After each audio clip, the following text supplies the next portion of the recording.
Okay, now we're gonna move to the coding session on random forest.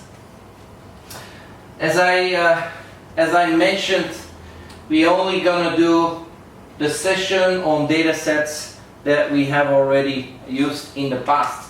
So this coding session should go rather fast. Yeah. The parameters of the program, the max depth of the tree, the default is none. Yeah. We've seen in random forest that we actually run through the whole tree until all the leaves are pure. So a default of none is fine. N estimators, these are the N samples. In our case, we use 100 samples. And then remember this parameter k, that is the square root of d. That's the default. So no need to set this parameter. Square root of d is the default. And we'll also show that you can use random forest to rank the importance of your features. Yeah. All right, so let's start our coding sessions. We will apply random forests on 3 data sets: the Pima Indian dataset, the IMDB database, as well as the breast cancer dataset. So let's start with the Pima Indians dataset. Yeah. So let me make a copy so that we can actually edit it. So I open in Colab. And the first thing that I do is I actually run the code. Yeah, I do this for 2 reasons. First, I want to know if the drive is mounted or not, and I will quickly see this. And the second reason is that I want to see what the confusion matrix is. It takes a while. Normally it goes faster. Here we are. So I can take that out. So let's call this random forests. Yeah. For diabetes, the Pima Indians. Here, all that stuff can stay. Yeah, so let's go. This is all pre-processing, has no influence, all the same here. Okay, train test split 20%, we keep that. Here is however the scaling. We don't need that standard scaler. Yeah, we don't need it. It's one of the benefits of random forest. So we're gonna comment it out. Yeah. Let's take this one out. K nearest neighbors we take out. Also take out, take out, take out, take out, take out, and here take out. And here is actually the algorithm. Yeah, this is the K nearest neighbor algorithm, and this one we need to change with random forest. So let's make that change. I'm gonna paste the random forest classifier here. As I said, we'll use 100 trees, and we're ready to fit the model. So now let's take a look at the performance of the model. So the performance of the model, we're gonna add in here. No, not the text. We delete the text. But we will add a piece of code here to actually import some metrics and to look what the accuracy is. Well, here is the accuracy. It's 75.9. Yeah. So let us use the confusion matrix.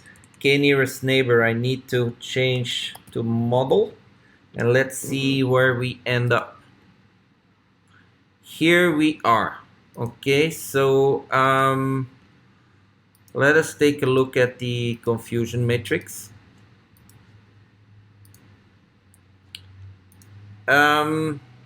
We see we have 32 true positives, so a little bit better than k nearest neighbors. But you can see here that the false negatives are 22, a little bit less than k nearest neighbors. So I mean, bottom line, 75.9%. It's not really a great classifier. So hopefully the other classifiers will do better.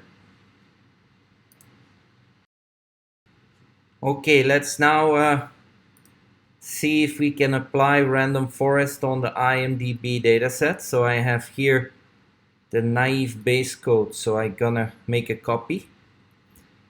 Okay, so now I'm gonna open the file in Collaboratory.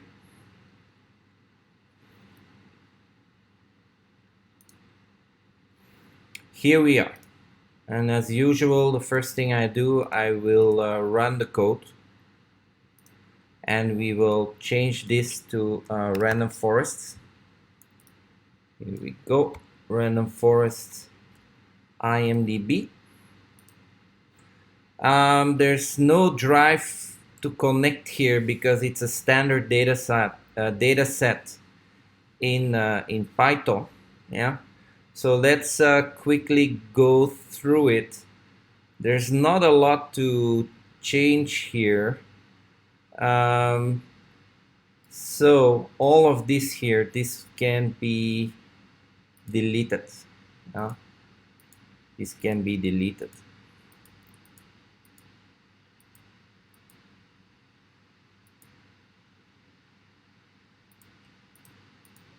Okay, so now we're ready to apply the random forest. All right, so let's now enter the same code as we just did a few minutes ago. So nothing changed, still 100 estimators. And we're gonna print the accuracy. Now this data set is a little bit bigger, so this will take a little bit of time. All right, so it has finished and we have an accuracy of 84.5%. That's in the range of the other classifiers that we launched upon this data set. Okay, let's now take a look at the last data set, the breast cancer data set. All right, let's just enter the specific codes, then we can delete this one here. So this is all the code we've used in previous random forest examples. So let's run all this now and see where we end. Okay, so our accuracy is 97.6%, which is quite good. But what I really like here is the 0 for the false negatives. Yeah, it's especially important. You don't want to tell a person that they do not have breast cancer while this person has actually breast cancer. Yeah, so 97.6 is a little bit better than the other classifiers, but again, it's the 0 false negatives that I think are really interesting here. Okay, so that was it for random forest. It went very fast, yeah, because a lot of the pre-processing has been done, and once the pre-processing is done, it's just changing, 5 to 10 lines of code. There is one interesting piece, though. I played a bit with the test size. The test size was originally 30%, and that gives us the 97.6. But if I reduce the test size to 20% and I run everything again, I actually get a better score, 98.2. Yeah. So that's not bad. Excellent classifier here at 98.2. When I actually increase the test size to 20% in the SVM exercise, my accuracy is actually going down. So here it's going up. True positives in this case are 74. True negatives 38. False positives 2. And false negatives 0. Yeah. So yeah, it's a little bit better actually. So I'm gonna put that in our table. Now let's fill out the numbers that we obtained. Yeah. So random forest is 75.9 for the Pima diabetes dataset, 84.5 for the IMDB movie review set. We will not do multi-class here. And for the breast cancer set, we have 98.2. Yeah. I have to admit that this here was achieved with test set of 20%. Yeah. Whereas all these have been run with a test set of 30%. Now, if I run a test set of 20% on this fellow, for example, here, yeah, then the accuracy actually goes down. Yeah, that's why I wanted to put this number on. Yeah, here you see it's about the same range.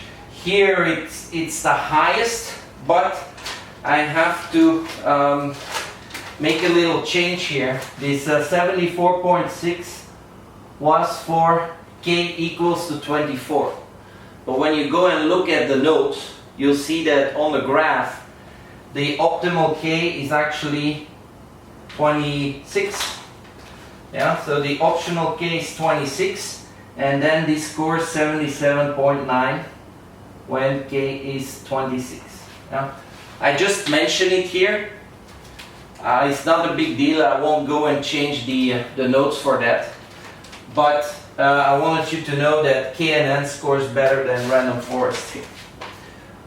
Okay, that's it. So let's continue with boosting.